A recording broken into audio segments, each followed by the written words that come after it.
का मौसमी madam study channel में स्वागत है।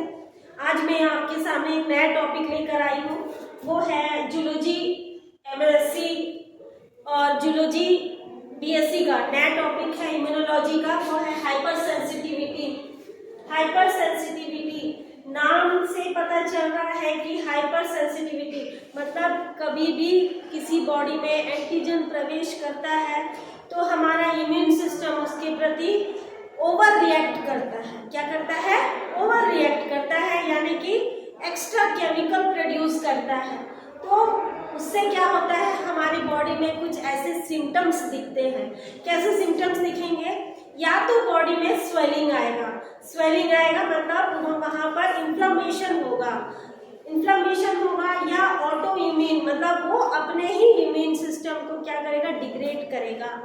तो ये हाइपर सेंसिटिविटी रिएक्शन है। एलर्जी कंडीशन उत्पन्न होगी, स्वेलिंग आएगा, एलर्जी कंडीशन उत्पन्न होगी, या सेल का जो हमारे अच्छे सेल हैं, इम्यूनोलॉजी में भाग लेने वाले सेल है, वैसे सेल का क्या होगा, डेथ होगा। क्या होगा? डेथ होगा। तो हाइपर सेंसिटिविटी मेन कॉन्सेप्ट समझ जाइए कि जब हमारा बॉडी ओवर रिएक्ट करता है किसी एंटीजन के विरुद्ध, है ना। जैसे कोई मान लीजिए कोई ऐसा बहुत हानिकारक दुश्मन नहीं प्रवेश किया है, एकदम साधारण दुश्मन प्रवेश किया है बॉडी में, तो बॉडी का इम्यून सिस्टम को लगेगा कि कोई बहुत खतरनाक दुश्मन एंटर किया है, तो वो क्या करेगा, अपने इम्यून सिस्टम को एक्टिवेट करेगा और उसके प्रति क्या हो जाएगा, अपना केमिकल्स रिलीज करना शुरू करेगा। तो वैसी स्थिति में वो क्या कर रहा है, जब उसके पास जाएगा तो उसको तब पता चलता है ये तो बहुत साधारण कोई एंटीजन था, वो हमारे बॉडी के लिए उतना हानिकारक नहीं है, मगर वो तो केमिकल रिलीज कर चुका है ना। तो वो केमिकल्स क्या होते हैं, बॉडी में वो रिवॉल्व करते रहते हैं सर्कुलेशन में, और हमारे बॉडी में क्या होगा, स्वेलिंग क्रिएट होगा, एलर्जी कंडीशन प्रोड्यूस होगा, है ना। उसी को हम क्या बोल रहे हैं, हाइपर सेंसिटिविटी। अब हाइपर सेंसिटिविटी कितने टाइप्स के होते हैं? क्लास 1, बोलिए, class 1, class 2, class 3 and class 4। Class 1, class 2, class 3 और क्लास 4। अब देखेंगे इसी क्लास के आधार पर आपको हाइपर सेंसिटिविटी को क्या करना है, डिवाइड करना है। पहला ले लेते हैं क्लास 1। इसमें देखेंगे मैंने क्या बताया, बॉडी में कौन प्रवेश करता है, एंटीजन। एंटीजन कुछ भी हो सकता है, वायरस हो सकता है, बैक्टीरिया हो सकता है, कोई भी हो सकता है ना। तो ये एंटीजन क्या कंडीशन में है बेटा, फ्री कंडीशन में है, और दूसरा एंटीबॉडी किस कंडीशन में है, फिक्स कंडीशन में है। तो ये कहाँ पर मिलता है, हमारे मास्ट सेल में मिलता है।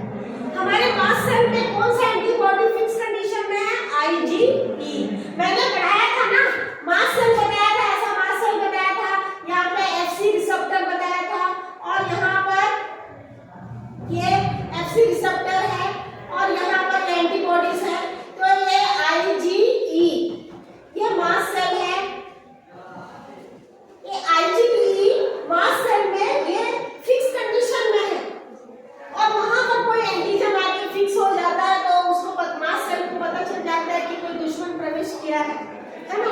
वैसे न्यूट्रोफिल में कौन सा एंटीबॉडी फिक्स है, IgG, है ना। एसिडोफिल में कौन सा एंटीबॉडी फिक्स है, IgE। बेसियोफिल में कौन सा एंटीबॉडी फिक्स है, IgE। इतना आपको याद रखना है।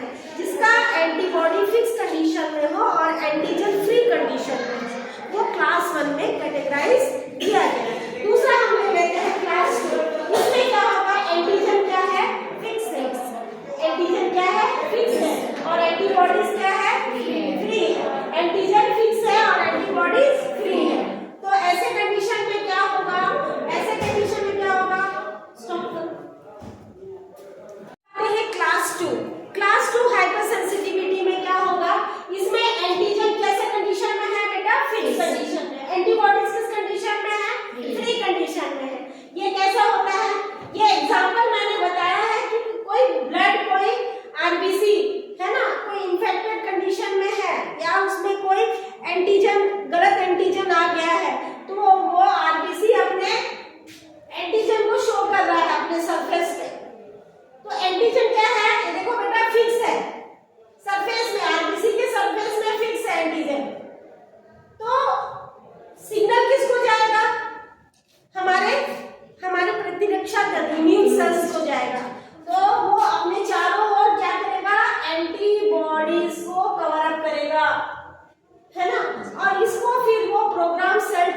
की ओर ले जाएगा।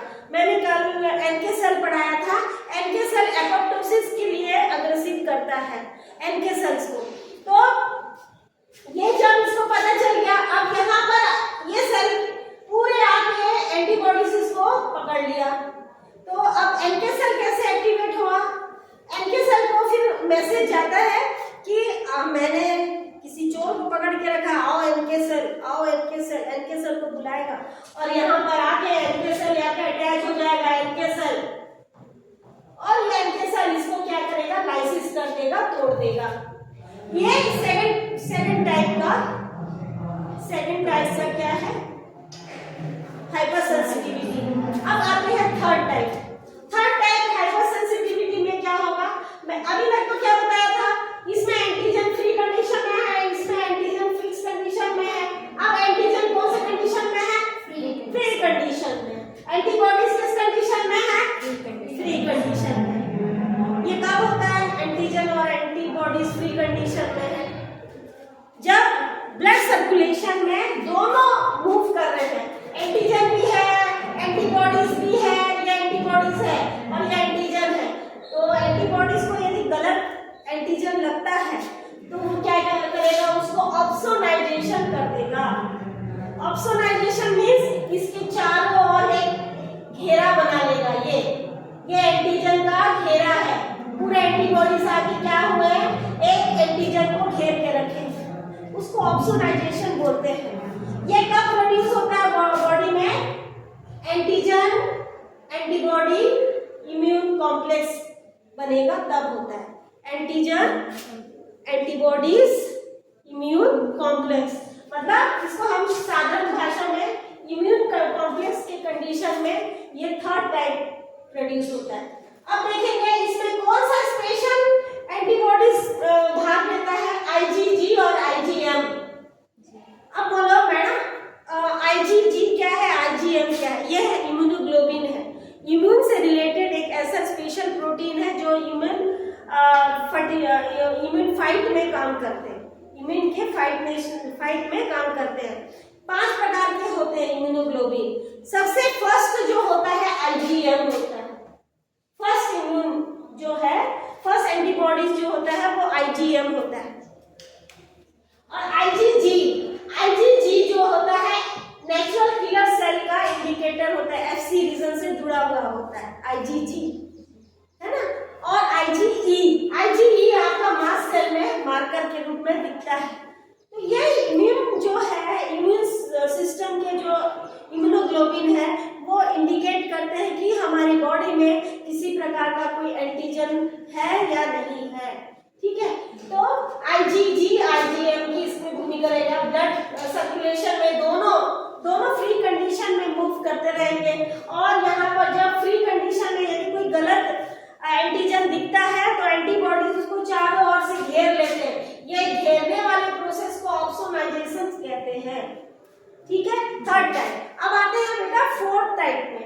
फोर्थ टाइप हाइपर सेंसिटिविटी में क्या होता है? क्लास 4 टाइप हाइपर सेंसिटिविटी में इसमें antibodies do not play any role. इसमें किसी प्रकार का एंटीबॉडीज कोई काम नहीं करता। इसको वेरी क्लियर मैंने देखेंगे यहाँ पर मैंने क्या लिखा? Very slow process. और यहाँ पर एक मैंने शब्द लिखा था DTH, delay time hyper sensitivity. Delay time DTH याद रखेंगे, दूरदर्शन वाला। इसको हम क्या बोलेंगे? Delay time hyper sensitivity. इसको क्लास 4 को कैटेगराइज किया गया।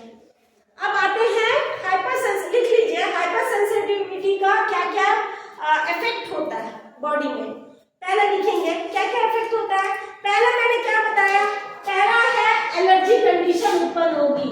कौन सा कंडीशन उत्पन्न होगी बॉडी में? Allergy condition. एलर्जी कब होता है बेटा? जब हमारे बॉडी में हिस्टामाइन प्रोड्यूस होगा। हिस्टामाइन जब प्रोड्यूस होगा तब एलर्जी कंडीशन उत्पन्न होगा। हमारे बॉडी में इन्फ्लामेशन होगा। Inflammation means swelling. Allergy condition produce हुआ, इन्फ्लामेशन हुआ, ठीक है जी। और क्या होगा बताओ बेटा, हमारे बॉडी में एपोप्टोसिस होगा, प्रोग्राम सेल डेथ होगा।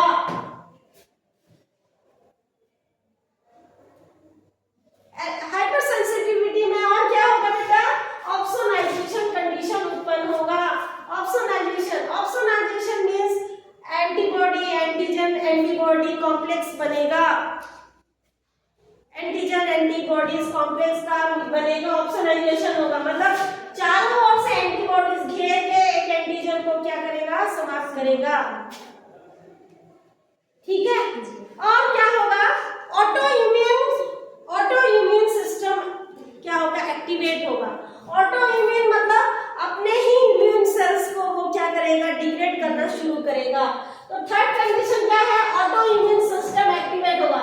ऑटो इम्यून सिस्टम एक्टिवेट होगा, एक्टिवेट हो जाएगा। तो hyper sensitivity allergy condition produce कर रहा है, हाइपर सेंसिटिविटी इन्फ्लामेशन प्रोड्यूस कर रहा है, hyper sensitivity auto immune condition generate कर रहा है, हाइपर सेंसिटिविटी आपका ऑप्सोनाइजेशन प्रोड्यूस कर रहा है ना। या आपका ये वाला जो ब्लड ट्रांसफ्यूजन होता है, तब इस क्लास 2 का जो कंडीशन है, मतलब किसी सेल्स को क्या करेगा, प्रोग्राम सेल डेथ की ओर ले जाएगा, एपोप्टोसिस करेगा, ठीक है। अदर सेल्स को एक्टिवेट करेगा, न्यूट्रोफिल को एक्टिवेट किया, मास्ट सेल को एक्टिवेट किया, बेसियोफिल को एक्टिवेट किया, एसिडोफिल को एक्टिवेट किया। दुश्मन खतरनाक नहीं था, मगर इम्यून सिस्टम क्या हो गया, एक्टिवेट हो गया। न्यूट्रोफिल एक्टिवेट हुआ, मास्ट सेल एक्टिवेट हुआ, बेसियोफिल एक्टिवेट हुआ, ऑप्सोनाइजेशन शुरू हो गया। ये है हाइपर सेंसिटिविटी। हो गया क्लियर आपको? क्लियर हुआ? तो हाइपर सेंसिटिविटी ये इम्यून सिस्टम का ही एक पार्ट है, जिसमें दुश्मन खतरनाक नहीं होता है, फिर भी दुश्मन के प्रति ओवर केमिकल रिलीज हो जाता है। उसी को हम क्या बोलेंगे, सिंपल भाषा में, साधारण भाषा में हाइपर सेंसिटिविटी। ओके, तो मैं समझती हूँ कि आप लोग को मेरा क्लास हाइपर सेंसिटिविटी आपको समझ में आ गया होगा। और इसके बाद हम नए टॉपिक पे अगले क्लास में लेंगे, जिसमें हम इम्यूनोग्लोबिन का स्टडी करेंगे। धन्यवाद, थैंक यू।